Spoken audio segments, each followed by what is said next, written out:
Assalamualaikum warahmatullahi wabarakatuh. Perkenalkan, nama saya Narpin. Nomor 18 Saya di sini ingin sedikit menjelaskan tentang pemasaran hubungan dengan menggunakan platform digital. Yang pertama, tantangan keterlibatan pelanggan. Tantangan besar pertama yang harus diambil oleh setiap strategi keterlibatan pelanggan adalah menghilangkan gangguan ini untuk menyampaikan nilai bisnis kita.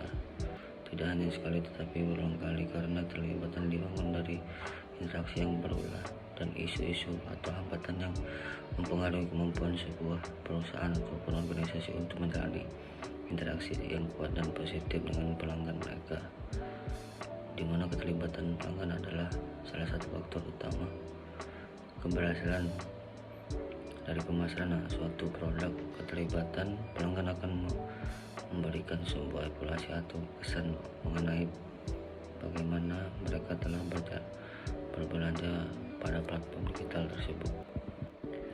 Tantangan keterlibatan pelanggan adalah keterlibatan aktif pelanggan di berbagai bagian bisnis perusahaan seperti pengembangan produk, pemasaran, dan layanan pelanggan.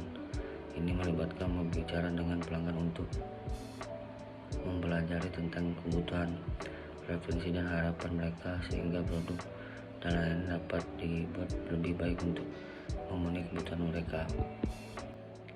Keterlibatan pelanggan dapat mengambil banyak bentuk, seperti memberikan umpan balik tentang produk dan layanan, berpartisipasi dalam kelompok fokus atau survei, bahkan membuat atau merancang produk bersama dengan perusahaan dengan menumbuhkan rasa kemitraan dan kepemilikan antara pelanggan. Bisnis tujuan utama dari keterlibatan pelanggan adalah untuk meningkatkan kepuasan dan loyalitas pelanggan. Melalui keterlibatan pelanggan, bisnis dapat lebih memahami kebutuhan pelanggan. Mereka memprediksi dan membuat produk dan layanan yang memenuhi harapan mereka. Yang kedua, pentingnya keterlibatan pelanggan. Partisipasi pelanggan penting untuk bisnis dalam beberapa cara. Berikut adalah beberapa alasan terpenting mengapa keterlibatan pelanggan itu penting. 1. Pemahaman yang baik tentang kebutuhan pelanggan. Bisnis dapat lebih memahami kebutuhan dan referensi pelanggan mereka dengan melibatkan mereka berbagai bagian operasi mereka. Ini dapat membantu bisnis membuat produk dan layanan yang memenuhi kebutuhan pelanggan dengan lebih baik. Kedua, kepuasan dan loyalitas pelanggan yang lebih baik. Pelanggan cenderung senang dan produk dan layanan yang mereka terima ketika mereka merasa pendapat mereka didengar dengan dihargai.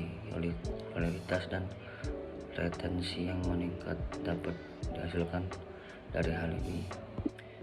Ketiga, meningkatkan inovasi keterlibatan. Keterlibatan pelanggan dapat memacu inovasi dengan memberikan bisnis ide dan wawasan baru yang mungkin tidak terpikirkan sebelumnya. Hal ini dapat mengarah pada pengembangan produk dan layanan baru yang lebih memenuhi kebutuhan pelanggan. Yang keempat, reputasi merek yang ditingkatkan. Bisnis yang secara aktif melibatkan pelanggan dalam operasi mereka sering dianggap lebih berpusat pada pelanggan dan inovatif, meningkatkan reputasi mereka dan menarik pelanggan baru. Jenis tantangan keterlibatan pelanggan. 1. Kreasi bersama. Cukup kreatif mengeluarkan kerjasama dengan pelanggan untuk menciptakan barang dan jasa baru. Partisipasi pelanggan semacam ini sering digunakan di sektor seperti teknologi, di mana umpan balik pelanggan sangat penting untuk mengembangkan produk baru. Yang kedua, desain bersama. Pelanggan disertakan dalam proses desain untuk memastikan produk akhir memenuhi kebutuhan mereka. Keterlibatan pelanggan semacam ini sering digunakan di sektor-sektor seperti industri fashion, di mana umpan balik konsumen sangat penting untuk mengembangkan barang-barang yang modis dan berguna. Ketiga, produksi bersama.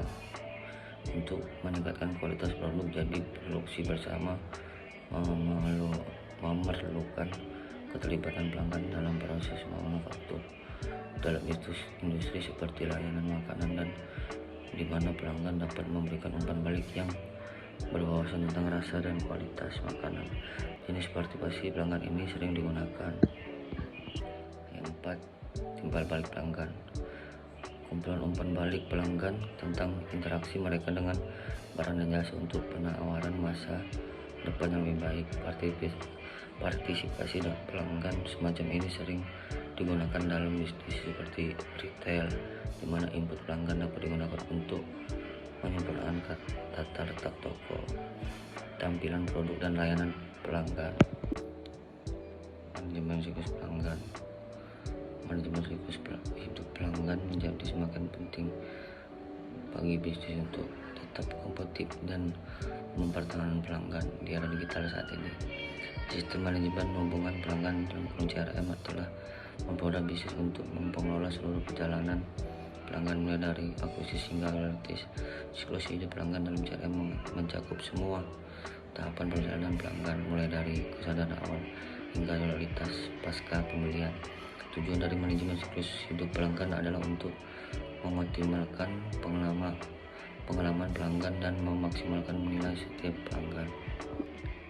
Kita akan menjelajahi berbagai model siklus hidup pelanggan. Masing-masing dari mereka mengeksplorasi cara berpikir perusahaan tentang manajemen siklus hidup end-to-end, mengeksplorasi tahap hidup siklus pelanggan yang umum dibahas dalam CRM, bagaimana mereka muncul dalam pemasaran, dan memberikan contoh hipotesis bisnis dan perjalanan pelanggan. Ada 6 tahap manajemen siklus hidup pelanggan. Banyak perusahaan, terutama yang bergerak dalam bisnis bergerak lunak sebagai layanan SaaS, lebih memilih menggunakan siklus hidup pelanggan 6 tahap. Penerimaan umum adalah bahwa 6 tahap siklus hidup pelanggan di SaaS adalah kesadaran, pertimbangan, pembelian, rentis, edukasi, dan loyalitas. Tahap pertama dari siklus hidup pelanggan adalah kesadaran, di mana pelanggan menjadi sadar akan produk atau layanan perusahaan. Hal ini dapat terjadi melalui berbagai saluran pemasaran seperti media sosial, periklanan, atau dari mulut ke mulut. Penting bagi perusahaan untuk membangun identitas mereka yang kuat dan mengenalkan diri kepada calon pelanggan guna meningkatkan kesadaran. Tahap pertimbangan adalah ketika pelanggan mulai mengenali perusahaan dan penawaran. Mereka mungkin membandingkan perusahaan dengan pesaingnya, membaca ulas, atau mencari informasi lebih lanjut tentang produk atau layanan. Ini adalah tahap penting bagi perusahaan untuk memberikan kesan yang baik dan menonjol dalam persaingan. Setelah pelanggan menyelesaikan risetnya, mereka dapat melanjutkan ke tahap pembelian. Disinilah mereka mengambil keputusan untuk membeli produk atau jasa. Perusahaan perlu membuat proses pembelian semudah dan semulus mungkin untuk mendorong pelanggan menyelesaikan transaksi. Seringkali untuk siklus hidup pelanggan beberapa langkah. Pertama, dipecah menjadi tahap. Dapatkan yang tujuannya adalah memperoleh pelanggan pada tingkat yang optimal. Setelah pembelian, tahap retensi dimulai. Disinilah perusahaan bekerja untuk menjaga pelanggan senang dan puas dengan pembelian mereka.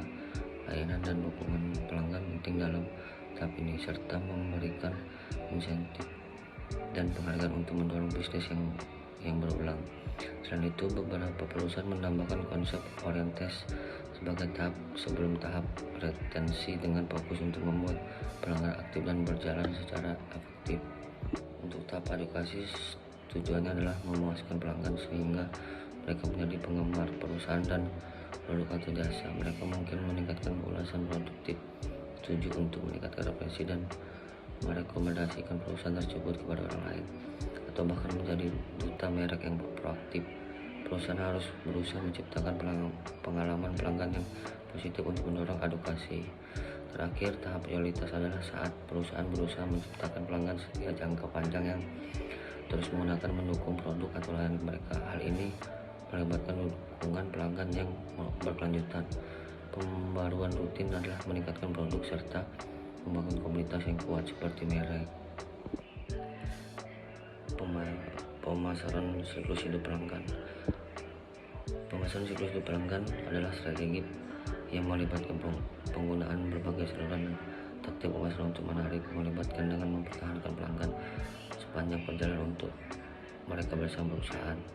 Siklus hidup pelanggan mengacu pada tahap berbeda yang dilalui pelanggan selama hubungannya dengan suatu merek, mulai dari kesadaran awal hingga loyalitas pasca pembelian. Tujuan pemasaran siklus hidup adalah untuk memberikan pelanggan pengalaman yang dipersonalis dan konsisten yang menumbuhkan loyalitas dan mendorong pembelian berulang. Tahap siklus pemasaran biasanya mencakup kesadaran, pertimbangan, konversi, retensi, dan edukasi. Pada setiap tahap, perusahaan menggunakan taktik pemasaran yang berbeda untuk berinteraksi dengan audiens mereka. Misalnya pada tahap kesadaran, perusahaan dapat menggunakan media sosial, iklan bergambar, dan optimasi mesin mencari untuk menarik calon pelanggan. Pada tahap pertimbangan, perusahaan dapat menggunakan pemasaran email, webinar, dan kertas kunci untuk mengedukasi calon pelanggan tentang produk atau layanan mereka. Pada konversi, perusahaan dapat menggunakan halaman arahan, magnet utama, dan promosi penjualan untuk membujuk calon pelanggan agar melakukan pembelian. Dalam pemasaran siklus hidup B2B, fokusnya mungkin dapat membangun hubungan dan mengambil keputusan utama dalam suatu organisasi. Hal ini dapat melibatkan kampanye pemasaran berbasis akun yang ditargetkan, upaya untuk penjangkauan yang dipersonalitas untuk memelihara prospek melalui proses pembelian. Contoh pemasaran siklus hidup pelanggan mencakup kampanye email yang dipersonalisasi, program loyalitas dan survei pasca pembelian, dan memanfaatkan model pemasaran siklus hidup pelanggan. Perusahaan dapat memastikan bahwa mereka memenuhi kebutuhan pelanggan yang setiap tahap perjalanannya, membangun hubungan yang lebih kuat dan mendorong kesuksesan jangka panjang. Itu saja yang bisa saya sampaikan. Saya akhiri. Wassalamualaikum warahmatullahi wabarakatuh.